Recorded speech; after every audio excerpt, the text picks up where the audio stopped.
بسم اللہ الرحمن الرحیم۔ پچھلے ایپیسوڈ میں ہم نے صدقے کے بارے میں بات کی تھی اور میں نے آپ کو یہ بتایا تھا کہ سورہ بقرہ کی اگلی 20 آیتوں میں اللہ صرف صدقے کا ذکر کر رہے ہیں کہ صدقہ ہم نے کس کو دینا ہے، کس طریقے سے دینا ہے، صدقہ قبول ہونے کا کرائیٹیریا کیا ہے۔ اور یہ بار بار اللہ اس کا ذکر اس لیے کر رہے ہیں کیونکہ صدقہ دینے سے ہمارے اندر لالچ، دنیا کی محبت ختم ہو سکتی ہے، بلکہ اس کو ختم کرنا اس لیے بھی بہت ضروری ہے کیونکہ پچھلی امت کا ڈاؤن فال ہی لالچ کی وجہ سے ہوا تھا، دنیا کی محبت کی وجہ سے ہوا تھا۔ تو یہاں پر ورس 264 میں اللہ کہتے ہیں، اے ایمان والو، احسان جتا کر اور تکلیف پہنچا کر اپنے صدقے کو برباد نہ کرو، اس شخص کی طرح جو اپنا مال لوگوں کے دکھلاوے کے لیے خرچ کرتا ہے اور اللہ اور قیامت پر ایمان نہیں لاتا۔ اس کی مثال ایسی ہے جیسے ایک پتھر ہو جس پر مٹی ہے، پھر اس پہ زوردار بارش پڑی جس نے اسے صاف پتھر کر چھوڑا۔ ایسے لوگ اپنی کمائی ہوئی اعمال سے کسی چیز قدرت نہ پائیں گے اور اللہ کافروں کو ہدایت نہیں دیتا۔ اب اس آیت میں اللہ ہمیں ایک مثال دے رہی ہے اس مسلمان کی جو لوگوں کی مدد ضرور کرتا ہے لیکن مدد کرنے کے بعد ان کو ذلیل بھی کرتا ہے، یا بار بار ان کو یاد کرواتا ہے کہ اس نے کس طریقے سے ان کی مدد کی تھی تاکہ وہ بھی اس کے بدلے میں کچھ ان سے حاصل کر سکے۔ اللہ ہمیں اس آیت میں بتا رہے ہیں کہ ایسے مسلمان کا صدقہ ایک کافر کے صدقے کے برابر ہے، کیونکہ جو سچ بات ہے اس کے دل میں ایمان اللہ اور آخرت پر نہیں ہے۔ وہ لوگوں کی مدد اللہ کے لیے نہیں کر رہا، اپنی آخرت کے لیے نہیں کر رہا، صرف دکھاوے کے لیے کر رہا ہے، یا مدد صرف اس لیے کر رہا ہے تاکہ اس کو بھی کوئی فائدہ مل سکے۔ لہٰذا ایسے انسان کا صدقہ کبھی بھی قبول نہیں ہوگا۔ بلکہ کبھی کبھی لوگ صدقہ اس لیے بھی دیتے ہیں کیونکہ وہ اپنا گلٹ کو کم کرنے کی کوشش کر رہے ہیں۔ وہ جانتے ہیں کہ وہ اللہ کی حدود بار بار توڑتے ہیں، یا وہ یہ بھی جانتے ہیں کہ اللہ کے کچھ ایسے حکم ہیں جن کو وہ نظر انداز کرتے ہیں اور اس کی وجہ سے ان کو دل میں گلٹ محسوس ہوتا ہے۔ تو گلٹ ختم کرنے کے لیے وہ یہی سوچتے ہیں کہ ہم لوگوں کو مزید صدقہ دیں گے۔ ایسے موقع میں بھی اللہ واضح کر رہے ہیں کہ صدقہ قبول نہیں ہوگا، کیونکہ صدقہ آپ ایک رشوت کے طور پہ قیامت کے دن استعمال نہیں کر سکتے کہ اللہ میں نے آپ کے حدود توڑے، میں نے آپ کے حدود کو نظر انداز کیا، اور بلکہ میں نے ڈیلیبریٹلی جان بوجھ کے نظر انداز کیا، میں نے کوشش بھی نہیں کی کہ میں آپ کے حدود کو فالو کروں، لیکن اللہ کیونکہ میں نے صدقہ دے دیا تو مجھے معاف کر دیں۔ جو مسلمان اس نیت سے صدقہ دے رہا ہے وہ اصل میں کافر ہے اور اللہ نے اس کو ہدایت نہیں دی۔ اب اس آیت میں جو اللہ مثال دے رہے ہیں اس کو بھی سمجھنا بہت ضروری ہے۔ اللہ یہ بتا رہے ہیں کہ جیسے ایک پتھر ہے جس کے اوپر مٹی ہے، مٹی اگر اس کے اوپر ہے تو پھر ظاہر ہے گھاس بھی آئے گی۔ لہٰذا ایک وقت ایسا آتا ہے کہ جو پتھر ہے وہ پورا کا پورا گھاس سے کور اپ ہو جاتا ہے، جس کی وجہ سے وہ بہت ہی خوبصورت لگتا ہے، جو بھی دیکھتا ہے وہ پتھر کی تعریف کرتا ہے۔ لیکن جب ایک زوردار بارش آتی ہے تو مٹی، گھاس، سب کچھ ختم ہو جاتا ہے، پھر جو اس پتھر کی اصلیت ہے وہ سامنے آ جاتی ہے۔ اسی طرح اللہ ہمیں یہ سمجھا رہے ہیں کہ جو لوگ صدقہ بہت زیادہ دیتے ہیں لیکن اللہ کو راضی کرنے کے لیے نہیں دے رہے،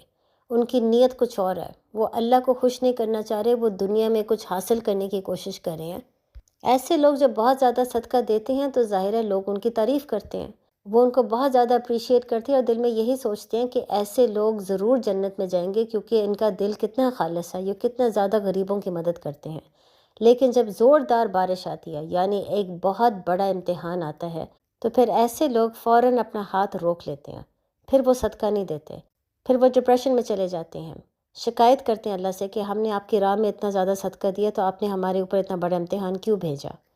اس وقت ان کی اصل نیت سب کے سامنے ایکسپوز ہو جاتی ہے کہ جو سچ بات ہے ان کے دل میں ایمان تھا ہی نہیں۔ لہٰذا ایسا صدقہ ان کو نہ دنیا میں فائدہ دیتا ہے اور نہ آخرت میں،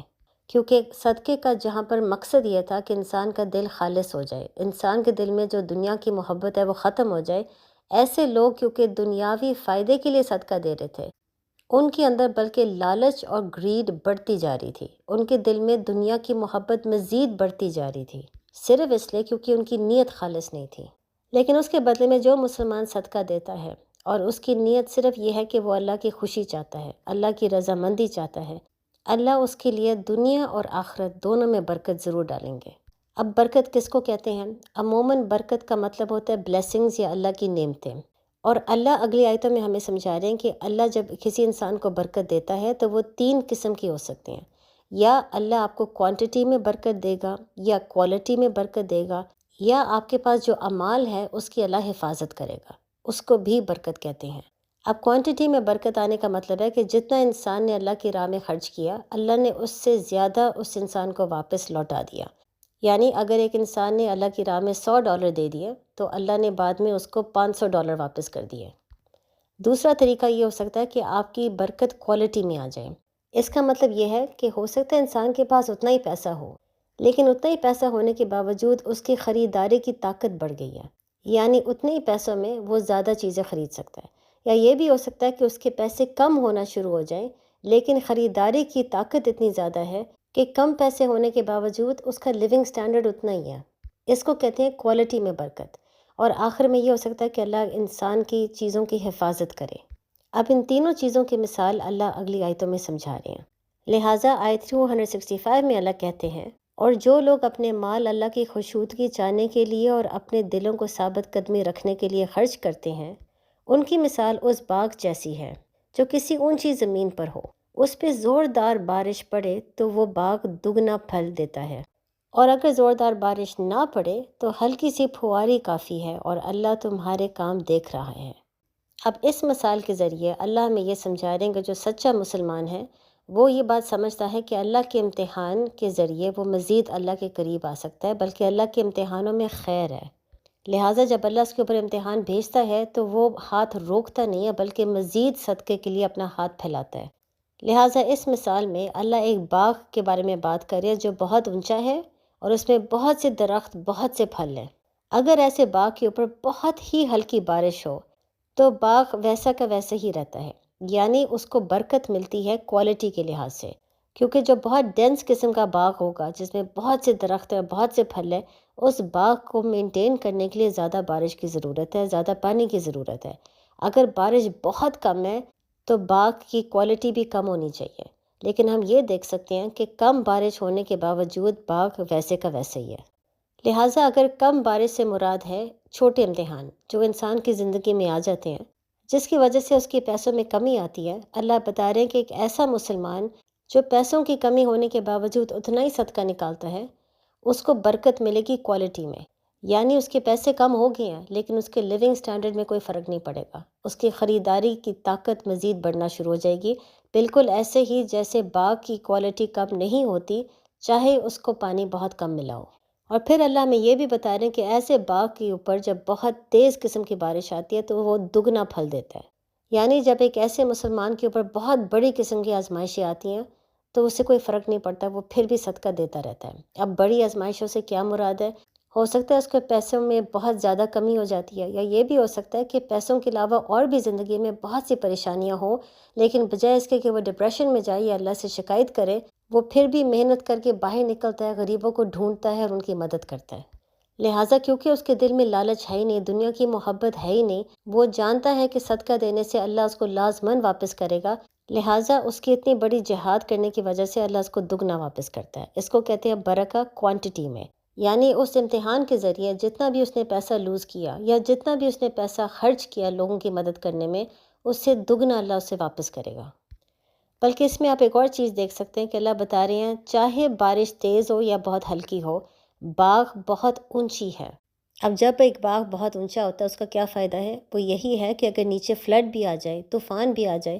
باغ کو کوئی فرق نہیں پڑے گا، باغ کی حفاظت ہمیشہ ہوتی ہے۔ اسی طرح اللہ ہمیں اس آیت میں سمجھا رہے کہ جو مسلمان واقعی دل سے صرف اللہ کی خوشی کے لیے صدقہ دیتا ہے، اس کا اجر اللہ کے پاس ہے، اس اجر کی اللہ نے حفاظت کی ہوئی ہے، لہٰذا وہ اجر اس کو لازماً ملے گا اس دنیا میں بھی اور آخرت میں۔ بلکہ اس چھوٹی سی مثال سے آپ ایک اور چیز بھی سیکھ سکتے ہیں، جیسے بارش پودے، درخت، باغ کے لیے بہت ضروری ہوتا ہے،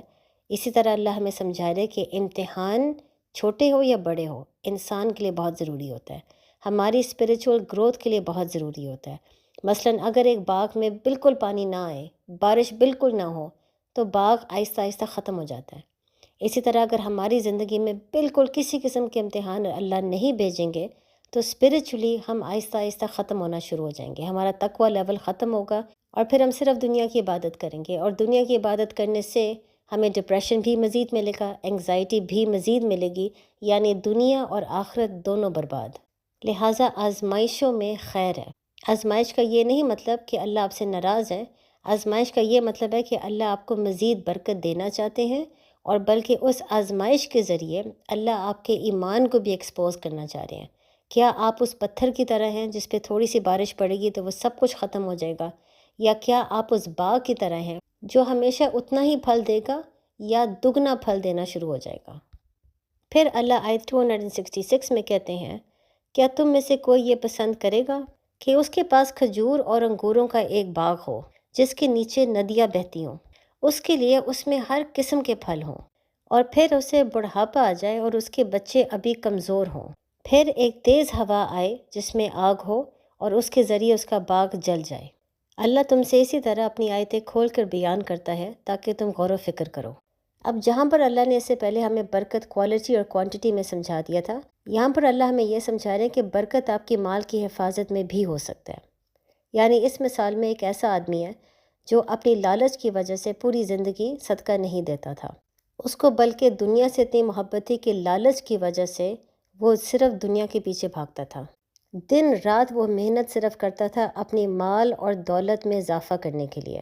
اسی لیے اللہ سمجھا رہے ہیں کہ اس کے پاس آخر کار ایک بہت بڑا باغ تھا جس میں ہر قسم کا پھل تھا، کھجوروں کے درخت بھی تھے اور نیچے ندیاں بہتی تھیں۔ یعنی اس انسان نے اپنی پوری جوانی صرف دنیا کے پیچھے لگا دی اور آخر کار اس کے پاس بہت زیادہ پیسہ آ گیا،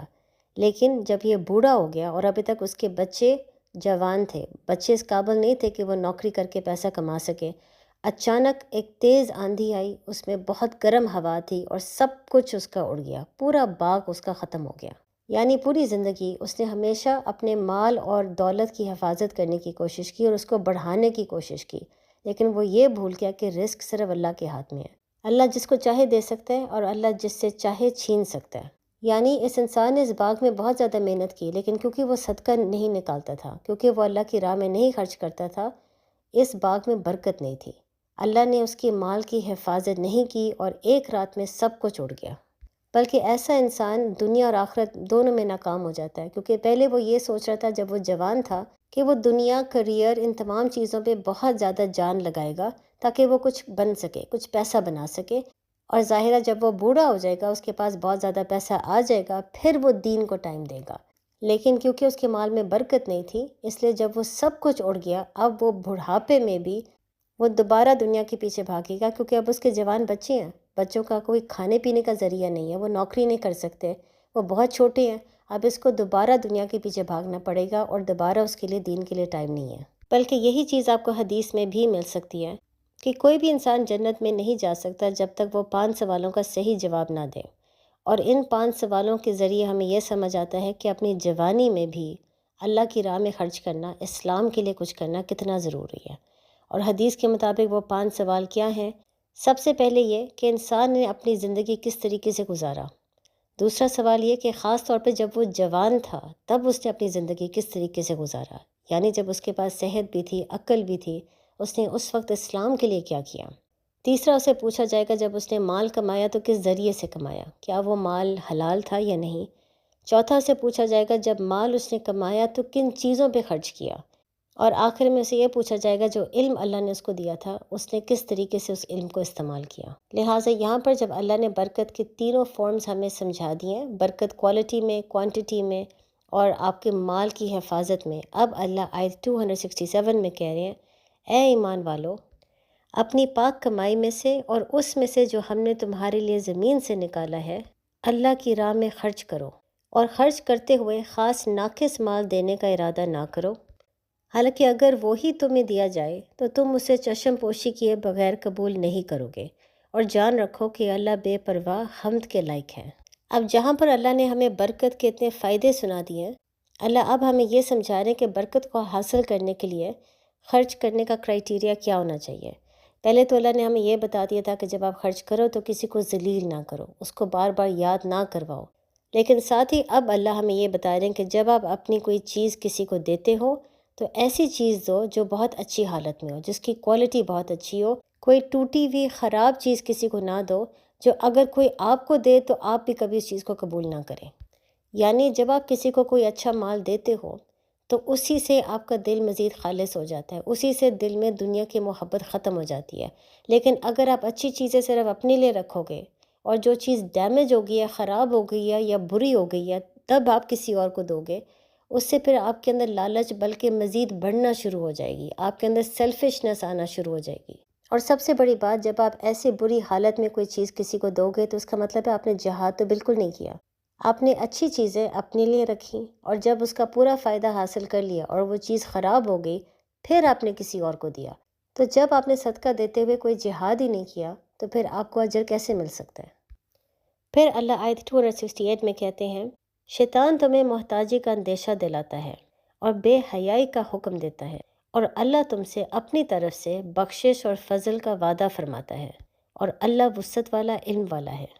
اللہ جسے چاہتا ہے حکمت دیتا ہے، اور جسے حکمت دی جائے تو بے شک اسے بہت زیادہ بھلائی مل گئی، اور عقل والے ہی نصیحت مانتے ہیں۔ اور تم خدا کی راہ میں جس طرح کا خرچ کرو یا کوئی نظر مانو، خدا اس کو جانتا ہے، اور ظالموں کا کوئی مددگار نہیں۔ یہاں پر اللہ ہمیں یہ سمجھا رہے ہیں کہ اگر ایک انسان برکت چاہتا ہے تو صرف وہ یہ نہ دیکھے کہ جو چیز وہ لوگوں کو دے رہا ہے اس کی کوالٹی کیا ہے، اچھی حالت میں ہے یا بری حالت میں ہے، وہ ساتھ یہ بھی دیکھے کہ کیا وہ دولت اور مال کی عبادت تو نہیں کر رہا۔ جو انسان اپنے مال سے محبت کرتا ہے، شدت کی محبت کرتا ہے، وہ جب صدقہ دے گا، چاہے وہ اچھی چیز دے رہا ہے، وہ کم سے کم دے گا، کیونکہ اس کے اندر یہ خوف ہوگا کہ اگر میں نے زیادہ دیا تو میرے پاس مال کم رہ جائے گا، میں فقیر ہو جاؤں گا۔ یہ شیطان اس کو بار بار اس قسم کے وسوسے دے کر اس کو یہی سمجھاتا ہے کہ اگر دینا بھی ہے تو کم سے کم دو، بلکہ ایسا انسان دینے کے بعد بھی سکون حاصل نہیں کر سکتا، کیونکہ وہ ہمیشہ اس کے اندر انگزائٹی اور سٹریس ہوتی ہے۔ مال غریبوں پہ خرچ کرنے کے بعد وہ یہ نہیں سوچتا کہ اللہ راضی ہوں گے یا نہیں، اس کو یہ فکر ہونا شروع ہو جاتی ہے کہ میرے پاس کم پیسے رہ گئے ہیں۔ وہ بار بار اپنے پیسے گنتا ہے، اور پیسوں کی محبت کی وجہ سے، لالچ کی وجہ سے وہ صرف لوگوں پہ کم نہیں خرچ کرتا بلکہ وہ اپنے اوپر بھی کم خرچ کرتا ہے۔ یعنی وہ اپنے اوپر بھی خرچ کرنے سے گھبراتا ہے، یہ سوچ کے کہ اگر میں خرچ کروں گا تو میرے پاس پیچھے مال بہت کم رہ جائے گا۔ یعنی ایسا انسان جتنا مرضی دنیا میں حاصل کر لے، وہ ہمیشہ لالچ کی وجہ سے انگزائٹی اور سٹریس میں رہتا ہے، اس خوف میں رہتا ہے کہ وہ پیسہ میرے ہاتھ سے نکل نہ جائے۔ بلکہ یہی چیز ہے جو اکنامکس ہمیں سب سے زیادہ سمجھاتی ہے کہ آپ کی جو خواہشات ہے وہ انفینٹ ہے، وہ کبھی بھی آپ پورے کر ہی نہیں سکتے۔ یعنی انسان اپنی خواہشات پورے کرنے کے لیے دنیا کے پیچھے بھاگتا ہے، لیکن جتنا بھی وہ دنیا حاصل کر لیتا ہے وہ اسے کبھی راضی نہیں ہوتا، وہ مزید دنیا حاصل کرنے کی کوشش کرتا ہے، اور اگر اس کے پاس بہت زیادہ مال اور دولت آ جائے تو وہ پھر بھی راضی نہیں ہوتا، وہ پھر بھی ڈپریشن میں ہوتا ہے، انگزائٹی میں ہوتا ہے، اس سٹریس میں کہ یہ پیسہ ختم نہ ہو جائے۔ یہی اللہ ہمیں ان آیتوں میں سمجھا رہے ہیں کہ شیطان اس کو بار بار یہی سمجھاتا ہے کہ جتنا خرچ کرو گے تمہارے پاس اتنا ہی پیسہ کم رہ جائے گا، لہٰذا غریبوں پر نہ خرچ کرو بلکہ اپنے اوپر بھی خرچ نہ کرو۔ تو جہاں پر اللہ بار بار وعدے کر رہے ہیں کہ اگر ہم صدقہ دیں گے تو اللہ اس میں برکت ڈالیں گے، اللہ مزید ہمیں واپس کریں گے، وہاں پر ایسا انسان اللہ پر یقین نہیں رکھتا، وہ صرف شیطان کی باتوں پر یقین رکھتا ہے اور اللہ کی راہ میں پھر خرچ نہیں کرتا۔ لہٰذا اللہ ہمیں یہ سمجھا رہے کہ صرف وہ انسان شیطان کے وسوسوں سے بچ سکتا ہے جس کو اللہ نے ہدایت دے دی، جس کو اللہ نے حکمت دے دیا، کیونکہ حکمت سب سے بڑا تحفہ ہے۔ کیونکہ جب انسان غور و فکر کرتا ہے، اس کو سمجھ آتی ہے کہ شیطان بھی مجھ سے وعدے کر رہا ہے اور اللہ بھی مجھ سے وعدے کر رہا ہے، اللہ وعدے کر رہا ہے کہ وہ برکت ڈالے گا، شیطان وعدے کر رہا ہے کہ میں غریب ہو جاؤں گا، تو ظاہر ہے اللہ کا وعدہ تو ہمیشہ سچا ہوتا ہے، اللہ تو اپنے وعدے کے خلاف کبھی نہیں جاتا۔ تو پھر بجائے اس کی کہ میں شیطان کی باتوں میں آ جاؤں، میں کیوں نہ اللہ کی باتوں پر یقین کروں۔ صرف غور و فکر کرنے سے اور حکمت حاصل کرنے سے انسان شیطان کے وسوسوں سے بچ سکتا ہے۔ پھر اللہ آیت 271 میں کہتے ہیں، اگر تم اعلانیہ خیرات دو گے تو اچھی بات ہے، لیکن اگر تم چھپا کے فقیروں کو دیتے ہو تمہارے لیے یہ سب سے بہتر ہے، اور اللہ تم سے تمہاری کچھ برائیاں مٹا دے گا، اور اللہ تمہارے کاموں سے خبردار ہے۔ اب یہاں پر اللہ ہمیں ایک اور چیز بتا رہے ہیں کہ برکت حاصل کرنے کے لیے انسان کی نیت خالص ہونی چاہیے۔ بلکہ یہاں پر اللہ ہمیں یہ بھی سمجھاتے ہیں کہ اگر ایک انسان پبلکلی لوگوں کو اعلان کر کے غریبوں کی مدد کرتا ہے تو یہ بھی بری بات نہیں، اگر اس کی نیت خالص ہے تو کبھی کبھی اعلان کرنا بھی اچھی بات ہوتی ہے، کیونکہ اس کے ذریعے دوسروں کو بھی ہمت ملتی ہے کہ ہمیں بھی یہی کام کرنا چاہیے۔ لیکن مسئلہ صرف یہ ہے کہ جب آپ اعلان کر کے پبلکلی کوئی کام کرتے ہیں اور پھر لوگ آپ کی تعریف بھی بہت کرتے ہیں تو اس میں ایک رسک ہے، اور وہ رسک ہے کہ آہستہ آہستہ انسان کے اندر غرور یا سیلف رائچسنس کی بیماری آ سکتی ہے۔ لہٰذا اللہ کہہ رہی ہیں کہ اس سے بہتر یہ ہے کہ آپ خاموشی سے دو، اور اس کے علاوہ محنت کر کے ان لوگوں کو ڈھونڈو جن کو واقعی ضرورت ہے۔ جب آپ محنت کر کے ان لوگوں کو ڈھونڈتے ہو جن کو واقعی بہت زیادہ ضرورت ہے، تو اس محنت میں بھی جہاد ہے، اس محنت کا بھی آپ کو اجر ملے گا، اور اس محنت کے ذریعے بھی آپ کا نفس قابو میں آ رہا ہے۔ بلکہ یہ تمام ایفرٹ جو آپ ڈالتے ہیں غریبوں کو ڈھونڈنے میں اور پھر خاموشی سے وہ صدقہ دینے میں، ان تمام چیزوں سے انسان کو آخرت میں بھی اجر ملے گا، اس کا دل بھی خالص ہو جاتا ہے، اور سب سے بڑی بات، جو ایفرٹ وہ انسان ڈالتا ہے اس ایفرٹ کے ذریعے اور اس صدقے کے ذریعے اللہ اس کے پچھلے گناہ بھی معاف کر سکتے ہیں۔ بلکہ یہی چیز ہمیں حدیث میں بھی ملتی ہے کہ صدقے کے ذریعے اللہ انسان کے پچھلے گناہ مٹا سکتا ہے، بالکل ایسے ہی جیسے پانی آگ کو مٹا دیتی ہے۔ پھر اللہ آیت 272 میں نبی محمد صلی اللہ علیہ وآلہ وسلم کو کہہ رہے ہیں، لوگوں کو ہدایت دینا آپ پر لازم نہیں، ہاں اللہ جسے چاہتا ہے اس کو ہدایت دیتا ہے، اور تم جو اچھی چیز خرچ کرو گے وہ تمہارے لیے ہی فائدہ مند ہے، اور تم اللہ کی خشنودگی چاہنے کے لیے خرچ کرو، اور جو مال تم خرچ کرو گے وہ تمہیں پورا پورا دیا جائے گا، اور تم پر کوئی زیادتی نہیں کی جائے گی۔ یہاں پر اللہ نبی محمد صلی اللہ علیہ وآلہ وسلم کو ایک بات سمجھا رہے ہیں، اور تمام مسلمانوں کو بھی ایک بات سمجھا رہے ہیں کہ چاہے حکمت کے ذریعے انسان لالچ سے بچ سکتا ہے اور شیطان کے وسوسوں سے بھی بچ سکتا ہے، حکمت دینا انسان کا کام نہیں، حکمت دینا اللہ کا کام ہے، اور اللہ اسی کو حکمت دیتا ہے جو واقعی سنسیئرلی محنت کر کے اللہ سے حکمت مانگ رہا ہو۔ پھر وہ انسان جس کو آخر کار حکمت مل جائے، اس کو سمجھ آ جاتی ہے کہ دنیاوی چیزوں سے انسان کو کبھی بھی خوشی یا سکون مل ہی نہیں سکتا، کیونکہ پھر آپ کی زندگی میں مال اور دولت ہوگی لیکن برکت نہیں ہوگی۔ لہٰذا ان تمام آیتوں میں صدقے کے بارے میں بات کرنے کے بعد اللہ ہمیں سمرائز کر کے یہ بات بتا رہے ہیں کہ جب بھی صدقہ دو، صرف اللہ کی خوشی کے لیے دو، اور یہ جان لو کہ جو بھی آپ اس میں محنت کرو گے اللہ ہر چیز دیکھ رہا ہے اور اللہ ہر چیز جانتا ہے، کسی کے ساتھ زیادتی نہیں ہوگی، اور جو بھی انسان اللہ کی راہ میں خرچ کرے گا ایک اچھی نیت کے ساتھ صدقے کے کرائیٹیریا کے مطابق، اللہ ہر چیز اس کو لازماً واپس کرے گا، اس کو برکت ملے گی، یا کوالٹی میں یا کوانٹٹی میں، یا اس کی مال کی حفاظت اللہ کرے گا۔ اور سب سے بڑی بات، جب آپ صدقہ دو تو کوشش کرو کہ آپ خاموشی سے دو، اور محنت کر کے ان لوگوں کو ڈھونڈو جو واقعی صدقے کے مستحق ہیں، اور پھر آخر میں جان لو کہ صدقہ دینے کے بعد کسی کو ذلیل نہ کرو، کسی کو بار بار یاد نہ کرواؤ کہ آپ نے اس کی مدد کی تھی۔ پھر اللہ آیت 273 میں کہتے ہیں، ان فقیروں کے لیے جو اللہ کے راستے میں روک دیے گئے ہیں، وہ زمین میں چل پھر نہیں سکتے، ناواقف انہیں سوال کرنے سے بچنے کی وجہ سے مالدار سمجھتا ہے، تم انہیں ان کی علامت سے پہچان لو گے، وہ لوگوں سے لپٹ کر سوال نہیں کرتے، اور تم جو خیرات کرو گے اللہ اسے جانتا ہے۔ وہ لوگ جو رات میں اور دن میں پوشیدہ اور اعلانیہ اپنے مال خیرات کرتے ہیں، ان کے لیے ان کا اجر ان کے رب کے پاس ہے، ان پر نہ کوئی خوف ہوگا اور نہ ہی وہ غمگین ہوں گے۔ لہٰذا ان آیتوں میں آپ دیکھ سکتے ہیں کہ اللہ ہمیں سمجھا رہے ہیں کہ جہاں پر صدقہ بہت ہی ضروری ہے، اتنا ہی ضروری ہے کہ ہم ان لوگوں کو ڈھونڈیں جو واقعی صدقے کے مستحق ہیں۔ یہ وہ لوگ ہیں جو زمین میں چل پھر نہیں سکتے،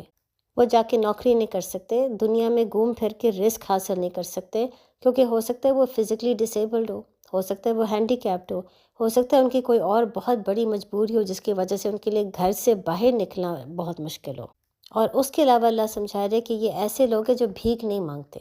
وہ ہمیشہ اللہ کا اتنا شکر ادا کرتے ہیں کہ جو عام انسان ہوتا ہے وہ یہی سمجھتا ہے کہ اس بندے کے پاس بہت کچھ ہے کیونکہ یہ کچھ مانگ ہی نہیں رہا، لیکن جب آپ انویسٹیگیٹ کرتے ہو، ان کے گھروں میں جاتے ہو، تب آپ کو احساس ہوتا ہے کہ ان کو کتنی زیادہ ضرورت ہے۔ بلکہ اس کے علاوہ اللہ ہمیں یہ بھی سمجھا رہے ہیں کہ جب آپ کسی غریب کو پیسہ دو تو کوشش کرو کہ صرف اس کو پیسے نہ دو، بلکہ اس کے لیے ایک ایسا ذریعہ بناؤ کہ وہ خود اپنے پاؤں پہ کھڑے ہو کے پیسہ کما سکے۔ یعنی آپ اس کو کوئی تعلیم دے سکتے ہو، آپ اس کو کوئی ہنر سکھا سکتے ہو، کوئی ایسی چیز جس کے ذریعے وہ آگے جا کے زندگی میں مزید پیسہ کما سکے، بجائے اس کے کہ وہ لوگوں پہ ڈپینڈنٹ رہے۔ بلکہ یہاں پر آپ ایک اور چیز دیکھ سکتے ہیں کہ جب بھی اللہ صدقے کا ذکر کرے، اللہ بار بار انسان کو آخر میں یہی سمجھاتے ہیں کہ اللہ جانتے ہیں کہ انسان کتنا پیسہ خرچ کر رہا ہے اور اللہ ہر چیز واپس کرے گا۔ یہ بار بار کہنے سے اللہ ہمیں یہی سمجھا رہے ہیں کہ وہ جانتے ہیں ہمارے دلوں میں دنیا کی محبت کتنی زیادہ ہے، دولت کی محبت کتنی زیادہ ہے، اور ہمیں غربت سے کتنا ڈر لگتا ہے۔ اسی لیے اللہ ہمیں بار بار حوصلہ دے رہے ہیں کہ جب بھی وہ صدقے کی بات کرتے ہیں، ساتھ ہی اللہ کہتے ہیں کہ وہ ہر چیز جانتے ہیں، ہر چیز دیکھ رہے ہیں، اور ہر چیز کا حساب ہوگا، دنیا میں بھی اور آخرت میں بھی اللہ ہمیں واپس لوٹائے گا۔ تو پھر ظاہر ہے پھر انسان یہ سوچے کہ اگر شیطان وعدہ کر رہا ہے غربت کا اور اللہ وعدہ کر رہا ہے برکت کا، تو ہمیں یہ کیوں محسوس ہوتا ہے کہ شیطان کا وعدہ سچا ہوگا اور اللہ کا وعدہ نہیں؟ ہم کیوں غربت کے ڈر میں آ کے لوگوں کی کم سے کم مدد کرتے ہیں، لیکن یہ نہیں سوچتے کہ کھل کے دینا چاہیے، کیونکہ اللہ برکت ڈالے گا، اللہ لازماً واپس کرے گا۔ پھر اللہ آیت 275 میں کہتے ہیں، جو لوگ سود کھاتے ہیں وہ قیامت کے دن کھڑے ہوں گے مگر اس شخص کی طرح جسے آسیب نے چھو کر پاگل بنا دیا ہو۔ یہ سزا اس وجہ سے ہے کہ انہوں نے کہا خرید و فروخت بھی تو سود کی طرح ہے، حالانکہ اللہ نے خرید و فروخت کو حلال کیا اور سود کو حرام۔ تو جس کے پاس اس کے رب کی طرف سے نصیحت آئی پھر وہ باز آ گیا تو اس کے لیے حلال ہے جو پہلے گزر چکا، اور اس کا معاملہ اللہ کے سپرد ہے، اور جو دوبارہ ایسی حرکت کرے گا تو وہ دوزخی ہے اور اس میں وہ ہمیشہ رہے گا۔ اب ظاہر ہے جہاں پر اللہ لالچ کے بارے میں بات کر رہی ہے اور پیسے کے بارے میں بات کر رہی ہے تو وہاں پر سود کی بات بھی ہونا بہت ضروری ہے۔ سود بالکل صدقہ کی اپوزٹ ہے۔ جہاں پر صدقہ کا کانسیپٹ یہ ہے کہ امیر غریب کی مدد کرے، وہاں پر سود کا کانسیپٹ یہ ہے کہ امیر غریب کی غربت کا فائدہ اٹھا کے اس کو مزید غربت میں ڈال دے۔ اسی لیے صدقہ حلال ہے اور سود حرام، بلکہ سود کی وجہ سے جو امیر ہے وہ مزید امیر ہو جاتا ہے اور جو غریب ہے وہ مزید غربت میں آ جاتا ہے، وہ بلکہ ایک ڈیٹ ٹریپ میں آ جاتا ہے، یعنی وہ قرضے کے ایک ٹریپ کے اندر پھنس جاتا ہے۔ اس لیے کیونکہ اپنی ضرورت پوری کرنے کے لیے اس کو قرضہ اٹھانا پڑتا ہے، جب قرضہ واپس آنے کی باری آتی ہے تو اس کو مزید دینا پڑتا ہے سود کی وجہ سے، جب وہ سود کے پیسے پورے نہیں کر سکتا تو اس کو مزید قرضہ اٹھانا پڑتا ہے، لہٰذا اس کی وجہ سے وہ ایک قرضے کے ٹریپ میں پھنس جاتا ہے اور مزید غریب ہونا شروع ہو جاتا ہے۔ لیکن افسوس کی یہ بات ہے کہ سود امیروں کے لیے سب سے آسان طریقہ ہے پیسہ کمانے کا، اسی لیے اللہ سمجھا رہے کہ جو انسان دنیا میں سود لے گا وہ ایسا ہے جیسے شیطان نے اس کو پاگل کر دیا ہو، یعنی وہ اپنا دماغ استعمال نہیں کرتا، وہ بار بار سود کو جسٹیفائی کرنے کی کوشش کرتا ہے کیونکہ وہ سود کو چھوڑنا نہیں چاہتا۔ وہ کھل کے اللہ کے حکم کے خلاف جانا شروع ہو جائے گا، اور جتنا مرضی وہ حاصل کر لے سود کے ذریعے وہ کبھی بھی خوش نہیں ہوتا، وہ مزید مانگتا ہے، اور جب سود کے ذریعے اس کو مزید ملتا ہے تو پھر وہ اس خوف میں رہتا ہے کہ یہ پیسے ختم نہ ہو جائیں۔ بلکہ ایسا انسان جو اپنے مال سے شدت سے محبت کرتا ہو وہ پھر کسی کو ٹرسٹ نہیں کرتا، وہ ہمیشہ اس شک میں رہتا ہے کہ میرے بہن بھائی، گھر والے، رشتہ دار، دوست، یہ لوگ میرا پیسہ چھیننے کی کوشش کریں گے۔ اسی لیے اللہ کہتا ہے وہ پھر ایسا بن جاتا ہے جیسے شیطان نے اس کو پاگل کر دیا ہو، اس کو کسی چیز کی سمجھ نہیں آتی، دنیا اور سود کی محبت میں آ کے وہ اپنے تمام رحمی رشتوں کو بھی چھوڑ دیتا ہے۔ ایسا انسان پھر پیار، محبت، بھروسہ، ان چیزوں کو سمجھ ہی نہیں سکتا، بلکہ وہ اس حد تک پاگل ہو جاتا ہے کہ وہ یہ بحث کرنا شروع ہو جاتا ہے کہ سود بالکل تجارت کی طرح ہے، اگر تجارت حلال ہے تو سود کو بھی حلال ہونا چاہیے۔ یعنی وہ یہ کہتا ہے کہ جیسے تجارت میں ہم چیزوں کو ایکسچینج کر رہے ہوتے ہیں، اسی طرح سود میں ہم پیسوں کو ایکسچینج کر رہے ہیں۔ آج میں کسی کو $100 دوں گا تو آگے میں اسے $500 واپس حاصل کرنے کی کوشش کروں گا، تو یہ تجارت ہے۔ اور اللہ اس کو یہ سمجھا رہے ہیں کہ تجارت حلال ہے، سود حرام، کیونکہ تجارت کی وجہ سے ہر انسان اپنی ایفیشنسی اور اپنی پروڈکٹیوٹی میں اضافہ لانے کی کوشش کرے گا، اور یہ دونوں چیزیں انسان کے لیے بہت اچھی ہیں۔ لیکن سود میں انسان اپنی لالچ میں صرف اضافہ کرے گا،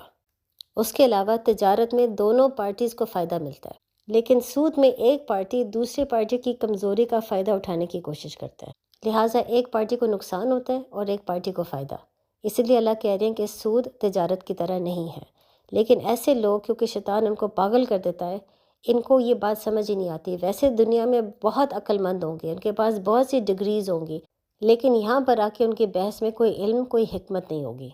لہٰذا اللہ یہاں پہ مسلمانوں کو سمجھا رہے کہ جو اب اس بات کو سمجھ جائے، توبہ کرے، اور پھر جو اس نے مال سود کے ذریعے حاصل کیا ہے اس کو استعمال کرے، لیکن مزید سود کی طرف نہ جائے، تو اس کا معاملہ اللہ کے ہاتھ میں ہے۔ اس کے بدلے میں جو انسان دوبارہ سود کی طرف جائے گا وہ پھر لازماً جہنم کی طرف جائے گا۔ پھر اللہ آیت 277 میں کہہ رہے ہیں، بے شک وہ لوگ جو ایمان لائے اور انہوں نے اچھے کام کیے اور نماز قائم کی اور زکوٰۃ دی، ان کا اجر ان کے رب کے پاس ہے، اور ان پر نہ کوئی خوف ہوگا اور نہ ہی وہ غمگین ہوں گے۔ اے ایمان والو، اگر تم ایمان والے ہو تو اللہ سے ڈرو، اور جو سود باقی رہ گیا ہے اسے چھوڑ دو۔ پھر اگر تم ایسا نہیں کرو گے تو اللہ اور اللہ کے رسول کی طرف سے لڑائی کا یقین کر لو، اور اگر تم توبہ کرو تو تمہارے لیے اپنا اصل مال لینا جائز ہے، نہ تم کسی کو نقصان پہنچاؤ اور نہ ہی تمہیں نقصان ہوگا۔ اب یہاں پر آپ دیکھ سکتے ہیں دوبارہ اللہ وہی بات سمجھا رہے ہیں کہ جو انسان سود کی طرف جائے گا اس کے مال میں برکت نہیں ہوگی۔ وہ جتنا مرضی پیسہ کما لے وہ مزید پیسے کے لالچ میں آ کے دنیا کے پیچھے بھاگے گا، بلکہ جتنا مرضی اس کے پاس گھر گاڑی دنیاوی چیزیں ہوں، اسلام کے پرسپیکٹو سے اس کی زندگی کی کوالٹی مزید کم ہوتی جا رہی ہے۔ دنیا کے پرسپیکٹو سے وہ بہت امیر ہو رہا ہے اور اس کی زندگی کی کوالٹی بڑھتی جا رہی ہے، لیکن اسلام کے پرسپیکٹو میں اس کی کوالٹی مزید کم ہوتی جا رہی ہے، کیونکہ اس کی اسپریچول ہیلتھ مزید کم ہوتی جا رہی ہے۔ وہ تقوی لیول بھی کم ہو رہا ہے، اور بجائے اس کے کہ اس کے دل میں سکون ہو، امن ہو، خوشی ہو، وہ مزید ٹینشن اور انگزائٹی میں اپنی زندگی گزارتا ہے۔ شیطان اس کو اس حد تک پاگل بنا دیتا ہے کہ اس کو یہ نہیں سمجھ آتی کہ اس کو سکون کہاں سے ملے گا۔ لہٰذا اللہ ہم سے وعدہ کرے کہ جو انسان صدقے کے کام بہت زیادہ کرے گا اس کی زندگی میں اضافہ ہوگا، اور جو سود کے کام کرے گا وہ زندگی میں ناکام ہوگا۔ شیطان وعدہ کر رہا ہے کہ جو انسان صدقے کا کام کرے گا وہ دنیا میں ناکام ہوگا، اور جو انسان سود کے کام کرے گا وہ دنیا میں اضافہ پائے گا۔ لہٰذا دونوں ہی انسان کو وعدہ کر رہے ہیں۔ جو حکمت والا ہے وہ سمجھ جائے گا کہ اللہ کا وعدہ سچا ہے اور شیطان کا وعدہ سچا ہو ہی نہیں سکتا۔ اسی لیے اللہ کہہ رہے جو انسان اسلام کے راستے پہ چلے، نماز اور زکوٰۃ قائم کرے اور واقعی اللہ کی راہ پر چلے، اس میں نہ وہ غمگین کبھی ہوگا، نہ اس کے اندر خوف آئے گا۔ اور پھر آپ دیکھ سکتے ہیں کہ اللہ مسلمانوں کو دوبارہ آخری دفعہ خبردار کر رہے ہیں کہ جو انسان یہ تمام چیزیں سمجھنے کے باوجود سود کی طرف بھاگتا ہے، وہ یہ جان لے کہ اللہ اور اس کے رسول کی طرف سے اعلانیہ جنگ ہے۔ اللہ اور رسول دونوں اس کے دشمن بن جائیں گے، اور ظاہر ہے جب اللہ آپ کا دشمن بن جائے تو آپ کی دنیا اور آخرت دونوں برباد ہو جائے گی۔ لہٰذا یہاں پر اللہ کہہ رہے ہیں کہ اگر وہ انسان جو اس نے سود کمایا ہے وہ سود کو چھوڑ دے، اور جو اس کی اصل کمائی ہے خالی وہ اس کو اپنے پاس رکھے، تو اس کے ساتھ کچھ برا نہیں ہوگا، کیونکہ وہ دوسروں کے ساتھ برا نہیں کر رہا۔ بلکہ یہاں پر آپ ایک ڈفرنس دیکھ سکتے ہیں آیت 275 میں یا 279 میں۔ آیت 275 میں اللہ نے مسلمانوں کو کہا ہے کہ جو انسان سود اور اس کی اصل کمائی دونوں جو اس نے حاصل کی ہیں اگر وہ اپنے پاس رکھ لیتا ہے، لیکن یہ وعدہ کرتا ہے کہ میں دوبارہ سود کی طرف نہیں جاؤں گا، تو پھر اس کا معاملہ اللہ کے سپرد ہے۔ لیکن یہاں پر اللہ کہہ رہے کہ جو انسان اپنا کمایا ہوا سود پھینک دے گا، ضائع کر دے گا، اور صرف جو اس کی اصل رقم ہوگی اسی کو اپنے پاس رکھے گا، تو پھر اس کے ساتھ ظلم نہیں ہوگا، کیونکہ وہ دوسروں کے ساتھ بھی ظلم نہیں کر رہا۔ اب یہاں پر آپ ایک فرق دیکھ سکتے ہیں۔ اس فرق کی یہ وجہ ہو سکتی ہے کہ ان دونوں میں جہاد کا فرق ہے۔ اگر ایک انسان اپنا سارا مال، جس میں اصل رقم بھی ہے اور کمایا ہوا سود بھی ہے، اگر وہ تمام مال اپنے پاس رکھتا ہے اور یہ وعدہ کرتا ہے کہ اللہ میں دوبارہ سود نہیں لوں گا، اس کا جہاد کم ہے، لہٰذا اللہ اسے معاف کرے گا یا نہیں کرے گا یہ اللہ ہی بہتر جانے۔ لیکن جو انسان اپنا تمام کمایا ہوا سود پھینک دے گا، ضائع کر دے گا، اور جو بیسک اس کی اصل رقم ہے صرف وہ اپنے پاس رکھے گا، اس کا جہاد زیادہ ہے۔ اس کی حرکت سے ظاہر ہو جاتا ہے کہ اس نے واقعی دل سے توبہ کیا ہے، لہٰذا اس کا اجر زیادہ ہونا چاہیے۔ اسی لیے اللہ ایسے انسان کو کہہ رہے ہیں کہ کیونکہ اب وہ دوسروں کے ساتھ ظلم نہیں کرا تو اس کے ساتھ بھی ظلم نہیں ہوگا۔ تو یہاں پر ہم اس سیشن کو ختم کرتے ہیں، لیکن ضرور تھوڑی دیر کے لیے غور و فکر کریں کہ سود اور صدقے کے بیچ میں کیا فرق ہے، صدقہ کتنی زیادہ اہم ہے ہمارے لیے، صدقے کو دینا کس طریقے سے دینا، کس کو دینا، یہ تمام چیزیں اللہ نے اب ہمیں سمجھا دی ہیں۔ اور جب ہم خالص طریقے سے محنت کر کے صدقہ دیں گے اور ان لوگوں کو پہنچائیں گے جن کو واقعی بہت زیادہ ضرورت ہے، تو پھر ہمیں برکت تبھی زندگی میں آئے گی، کوانٹٹی کے لحاظ سے، کوالٹی کے لحاظ سے، یا اللہ ہماری چیزوں کی حفاظت کرے گا۔ اور اس کے علاوہ ہم نے نایتوں میں یہ بھی سیکھا ہے کہ اپنی جوانی صرف دنیا کے پیچھے مت لگائیں، کیونکہ کسی انسان کو یہ نہیں پتہ کہ اس کے پاس آگے زندگی ہے کتنی۔ اور یہ بھی ہو سکتا ہے کہ جب انسان بوڑھا ہو جائے اور تب فیصلہ کرے کہ اب میں دین کے راستے پہ چلوں گا، اب میں قرآن کو سمجھوں گا، تفسیر کو پڑھوں گا، تب شاید اس کے پاس موقع ہی نہ ہو، اس کے پاس صحت ہی نہ ہو، یا تب ہو سکتا ہے اللہ اس قسم کی آزمائش میں اس کو ڈال دے کہ اس کے پاس ٹائم ہی نہ ہو قرآن پڑھنے کا۔ لہٰذا ابھی جتنا آپ کے پاس وقت ہے دنیا کو بھی دے، لیکن ساتھ تفسیر قرآن کو بھی دے، اسلام کے راستے میں خرچ کرے، اسلام کے لیے جہاد کرے۔ السلام علیکم۔